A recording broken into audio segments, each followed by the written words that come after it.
Hi friends, welcome to MKV special tech education. तो आज के इस वीडियो में हम बात करेंगे एक न्यू रेलवे अप्रेंटिस की वैकेंसी के बारे में। अगर आप भी रेलवे से अप्रेंटिसशिप करना चाहते हैं और रेलवे में जाना चाहते हैं तो आपके लिए यहाँ पर बहुत ही अच्छी अपॉर्चुनिटी है। पूरी डिटेल इस वीडियो में जानेंगे। सो गाइस, अगर आप अभी भी हमारे चैनल पर नए हैं तो सबसे पहले चैनल को सब्सक्राइब कर लीजिए। इसके अलावा नोटिफिकेशन बेल को दबाकर ऑल के ऑप्शन पर क्लिक कर लीजिए, जिससे कि हमारी सभी वीडियोस के नोटिफिकेशन आपको टाइम टू टाइम मिलते रहें। तो यहाँ पर आप देख पा रहे हैं कौशल भारत कुशल भारत, जो कि स्किल इंडिया का स्लोगन है। Railway recruitment cell northern railway की तरफ से यहाँ पर वैकेंसी निकल कर आया हुआ है, जो कि बहुत ही बड़ी मात्रा में है। लाजपत नगर, न्यू दिल्ली। वेबसाइट की अगर बात करें तो आप देख सकते हैं www.rrcnr.org है ना। तो यहाँ पर नोटिफिकेशन नंबर भी आप देख सकते हैं और यहाँ पर 3093 यानी 3093 पोस्ट यहाँ पर निकाली गई हैं अलग अलग ट्रेड के। सभी ट्रेड के कैंडिडेट्स यहाँ पर एलिजिबल होंगे और किन किन कैंडिडेट्स के लिए कौन कौन सी वैकेंसी है, किस किस लोकेशन में है, वो भी जानेंगे। इम्पॉर्टेंट डेट्स की बात करेंगे तो यहाँ पर आप देख सकते हैं आज 20 सितंबर 2021 को ऑनलाइन एप्लीकेशन की लिंक एक्टिवेट कर दी गई है, यानी आज से ही आप फॉर्म फिल करना शुरू कर सकते हैं।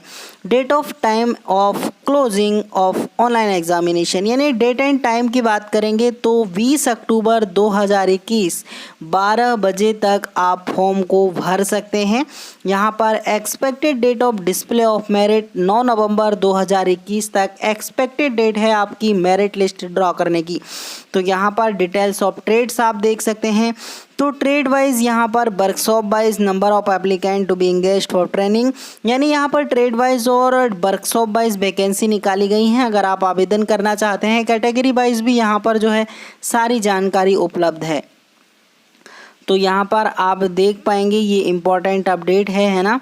और एजेंटियल क्वालिफिकेशन की बात करेंगे जो कि आपसे रिलेट करता है, यानी कैंडिडेट 10th पास होना चाहिए, एसएससी यानी 10th पास होना चाहिए, प्लस यहाँ पर आपका आईटीआई सर्टिफिकेट होना चाहिए रेलिवेंट ट्रेड में, है ना।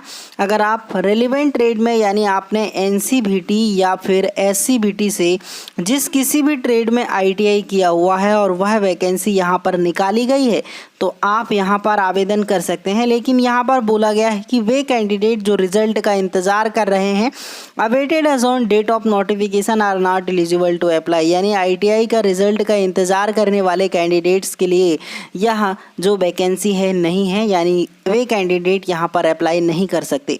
तो यहाँ पर केवल वे ही कैंडिडेट अप्लाई कर सकते हैं जिन्होंने आईटीआई कंप्लीट कर लिया है ना। तो इसके बाद हम बात करेंगे एज लिमिट की। तो जो एज लिमिट से रिलेटेड इम्पॉर्टेंट फैक्ट है, आपकी आयु अगर न्यूनतम 15 वर्ष यानी मिनिमम 15 वर्ष आपकी आयु है और मैक्सिमम 24 वर्ष यानी 24 वर्ष आपकी आयु है तो यहाँ पर आप आवेदन कर सकते हैं। अगर आप आयु में छूट पाना चाहते हैं तो आपको जो है सर्टिफिकेट देना होगा। आयु में छूट पाना चाहते हैं तो आपको जो है कास्ट सर्टिफिकेट देना होगा। किस कास्ट से आप बिलोंग करते हैं, government of India ministry of railway के अकॉर्डिंग आपको छूट दे दी जाएगी। यहाँ पर पीडब्ल्यूडी और एक्स सर्विसमैन वाले जो कैंडिडेट्स हैं वे भी आवेदन कर सकते हैं। बात करेंगे एप्लीकेशन फ़ीस की, तो आपको कितनी फ़ीस पे करना होगा। आपको ओनली 100 रुपीज़ फ़ी के रूप में पे करना है, यानी यहाँ पर आपको केवल 100 रुपये पे करना है फ़ीस के लिए, है ना। और आपका आवेदन यहाँ पर भर जाएगा। ऑनलाइन आपको आवेदन भरना होगा, ऑफलाइन यहाँ पर आवेदन नहीं होगा। किसी भी प्रकार के cash, cheque, money order, IPO, demand draft या स्टैम्प जो है इंडियन रेलवे आपसे स्वीकार नहीं करेगी। आपको केवल ऑनलाइन पेमेंट करना होगा, जो कि आप नेट बैंकिंग या क्रेडिट कार्ड, डेबिट कार्ड से कर सकते हैं। यहाँ पर बोला गया है कि जो SC ST के कैंडिडेट हैं और पीडब्ल्यूडी और वुमेन कैंडिडेट हैं उनको किसी भी प्रकार की फ़ीस पे नहीं करनी है। यानी यहाँ पर एक अच्छी खबर ये है कि अगर आप SC या फिर ST या फिर पीडब्ल्यूडी या फिर वुमेन कैंडिडेट हैं तो यहाँ पर आपके लिए कोई भी फीस नहीं देनी है, आपको किसी भी प्रकार की फ़ीस पे नहीं करनी है।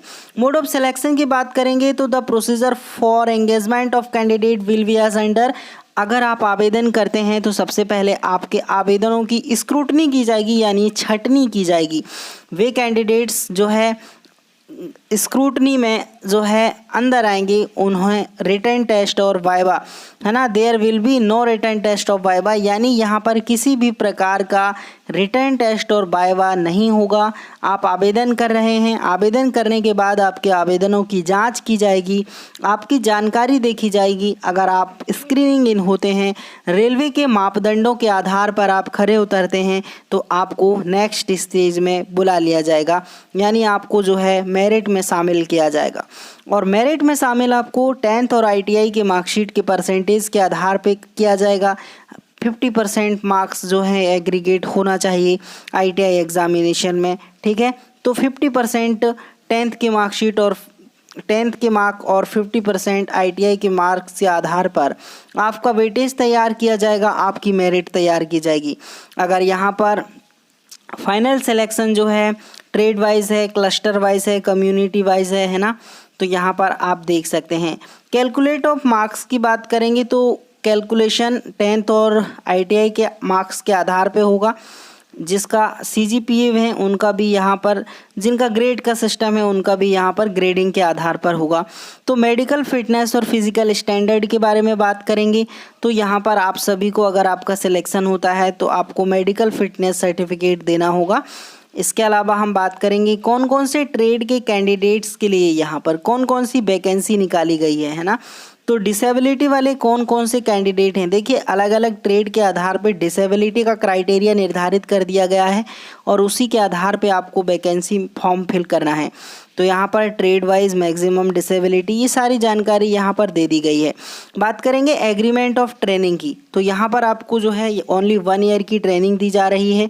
यहाँ पर रेलवे जो है किसी भी प्रकार की गारंटी नहीं देती आपको रोज़गार देने की, यानी यहाँ पर आपको केवल 1 ईयर की ट्रेनिंग दी जाएगी और इसके बाद आपको सर्टिफिकेट दे दिया जाएगा, जो कि आपको जो है नेक्स्ट जब जॉब निकलेगी तो आपको यहाँ पर प्राथमिकता दे दी जाएगी। तो इस आधार पर जनरल इंस्ट्रक्शंस भी आप पढ़ सकते हैं। कैसे अप्लाई करें वो भी हम आपको यहाँ पर बताने वाले हैं। तो इनवैलिड और इनकम्प्लीट जो एप्लीकेशन है वो यहाँ पर जो है रिजेक्ट कर दिए जाएंगे।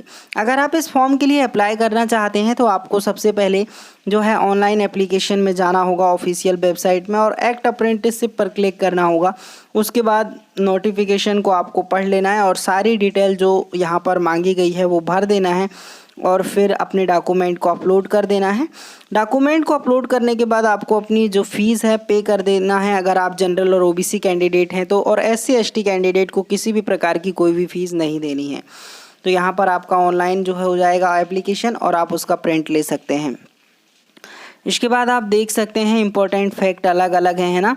तो अगर आपके लिए यह जानकारी इन्फॉर्मेटिव है, अगर आपके लिए यह जानकारी इन्फॉर्मेटिव है तो वीडियो को लाइक कर लीजिए और अगर आप अभी भी हमारे चैनल पर नए हैं तो सबसे पहले चैनल को सब्सक्राइब जरूर कर लीजिए। यहाँ पर आप ट्रेड वाइज और क्लस्टर वाइज वैकेंसी देख सकते हैं, unit wise workshop wise vacancy देख सकते हैं। तो जो लखनऊ डिवीज़न में जो वैकेंसी है यहाँ पर मैकेनिक डीजल की 55 पोस्ट हैं जनरल के लिए, SC ST OBC के लिए यहाँ पर अलग अलग वैकेंसी हैं। इलेक्ट्रीशियन, फिटर, कारपेंटर टोटल यहाँ पर 167 वैकेंसी हैं जनरल वाले कैंडिडेट्स के लिए। SC के लिए टोटल 52, ST के लिए 24। इस प्रकार टोटल स्लॉट्स की हम बात करेंगे तो यहाँ पर 355 वैकेंसी निकाली गई हैं केवल लखनऊ डिवीज़न के लिए। तो यहाँ पर अगर आप ब्रिज वर्कशॉप LQO यानी लखनऊ की बात करेंगे तो यहाँ पर आपको देख सकते हैं अलग अलग जो है पोस्ट के आधार पे अलग अलग आपकी वैकेंसी है। C&W शॉप AMB LQO में लोकोमोटिव वर्क में देख सकते हैं, लोकोमोटिव वर्कशॉप में इलेक्ट्रिकल में देख सकते हैं, JUDW वर्कशॉप में देख सकते हैं। क्लस्टर दिल्ली की बात करेंगे तो दिल्ली में अलग वैकेंसी हैं, है ना, अलग अलग वैकेंसी हैं। अगर आप इस नोटिफिकेशन को देखना चाहते हैं क्लस्टर वाइज फिरोजपुर में वैकेंसी है ना, तो फिरोजपुर में इन वर्कशॉपों में वैकेंसी आई हुई है। अगर आप इस नोटिफिकेशन को डाउनलोड करना चाहते हैं तो डिस्क्रिप्शन बॉक्स में इसकी लिंक दे दी गई है, वहां पर जाकर आप इसे डाउनलोड कर सकते हैं और इसकी पूरी डिटेल देख सकते हैं। अगर आपके लिए वीडियो इन्फॉर्मेटिव है तो वीडियो को लाइक कर लीजिए, चैनल को सब्सक्राइब करना ना भूलें क्योंकि इसी प्रकार की इंपॉर्टेंट अपडेट मैं आपके लिए लेकर आते रहता हूँ। Thanks for watching.